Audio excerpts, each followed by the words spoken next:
పూతరేకులు చూసారు కదా, వాసిరెడ్డి స్వగృహ ఫ్రూట్స్ వాళ్ళది పూతరేకులు. సో నేను బాదం హల్వా చూపెట్టాను కదా ఆ బాక్స్ మీద, అండ్ అది కూడా వాసిరెడ్డి వాళ్ళది. ఇది కూడా చూసారు కదా, ఈ ముగ్గు అనేది బాగా, దీంట్లో ముగ్గు అనేది డిజైన్ బాక్స్ మీద పెట్టడం చాలా గుడ్ ఐడియా, బాగుంది, చూడగానే నచ్చేటట్టు భలే పెట్టారనమాట. సో ఎంతమందికి ఇష్టం. సో చూశారు కదా పూతరేకులు, ఎంతమందికి ఇష్టం పూతరేకులు. సో వచ్చేసేయండి తిందాం. సో స్వీట్స్ అంటే చాలా ఇష్టం కాబట్టి వాసిరెడ్డి పూతరేకులు ఐ యామ్ ఈటింగ్.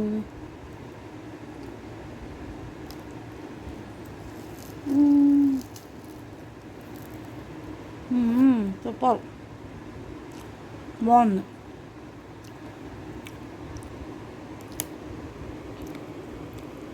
ఆత్రేయం పూతరేకులు తిన్నా నేను. సో ఇది కూడా బాగుంది.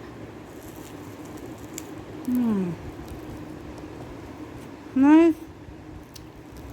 Happy evening.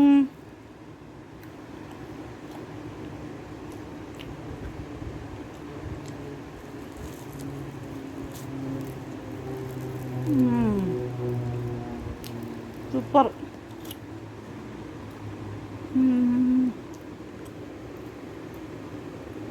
1 2 3 4 5 ఇచ్చారు, వాటి కానిచ్చేసాం. స్వీట్స్ అంటే చాలా ఇష్టం నాకు. అందులో నేటివ్ స్వీట్స్ అంటే హెల్త్ కూడా మంచిదే కాబట్టి తినచ్చు, no problem. Thank you, bye. మా ఫ్రెండ్స్ అందరికీ happy evening. And Sandhyalakshmi Mahila Sena YouTube ఛానల్ని సబ్స్క్రైబ్ చేయండి ప్లీజ్. బాయ్.